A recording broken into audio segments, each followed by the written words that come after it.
नमस्कार, द रियल मिथिला में आपका स्वागत है। बेटे की गुमशुदा को लेकर पिता ने थाने में दिया आवेदन।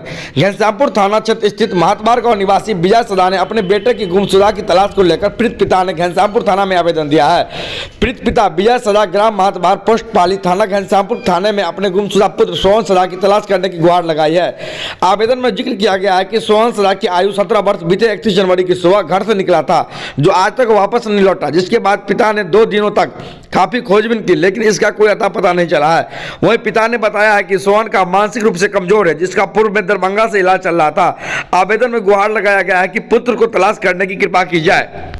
हमरा संगे घटना यह भेल जे 31 जनवरी का महीना का लास्ट दिन जे हमर लड़का सुबह घर से वो निकलले। हमर बेटा घर से निकलला के बाद सब बुझलकै लैट्रिन उट्रिन गेले हैं तो अपन फिर वापस एतै। ताहिके बाद वो बहुत देर बीतला के बाद हमरा कहलक जे यौ अखन तक वो सोहन नहीं आयल हन घर पर।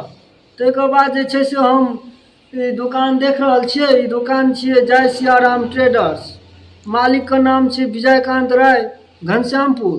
तो हम यह डिपो पर रहिए एतऽसँ। ताहिके बाद हम जब गेलिए खोजै ला तो हम अपना ड्राइवर के सेहो संगे नेने गेलिए और जहाँ तक भेलै घुमलिए, अंधेरा भए गेलै, आबि गेलिए। ओहिके बिहानसँ फेर खोजबीन करैत करैत ताहिके बाद किया वो मिलतै, बहुत पोस्ट कयल गेलै। ओहि मोबाइलवला सब जे छै से अपन ओहिपर फेसबुक सब पर देलकै हन। थानामे आवेदन देलिए, पुलिस प्रशासनसँ गुहार लगेलिए, अखन तक हमर लड़का वापस नहीं आयल हन। की नाम छै लड़का के? लड़का के नाम छियै सोहन सदा, उम्र 15-16 साल। गाँव कतऽ छियै ओकर? महतबार। और पिता के नाम की छियै? पिता के नाम छियै विजय सदा। केहन छलै ओ? मानसिक रूपसँ ओकर इलाज चलै छलै, ओकर दिमाग किछु गड़बड़ चलै छलै तऽ ओकरा दरभंगा पुनील झासँ इलाज चलै छलै। ओकर फेर मौसम खराबके कारण नहीं गेलिए और 1-2 दिन में आब मौसम जेना साफ भेलै, कहलिए आब लए कऽ जेबै तऽ एम्हर ई आब तेसरे घटना भए गेलै। कतऽ कतऽ खोजलियै ओकरा?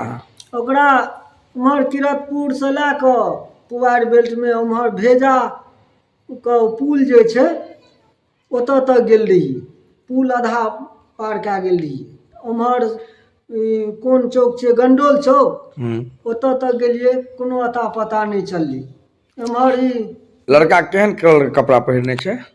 यह डिपोए परका छै, वो एस्बेस्टर नहीं जे कोणार्क कंपनी के है, वो सफेद रंग का टी शर्ट छै आ सफेदे में कनी कथा रंग का वो पेंट छै और एगो गमछा ओकरा छै जे गमछा पर लिखल छै जय श्री राम।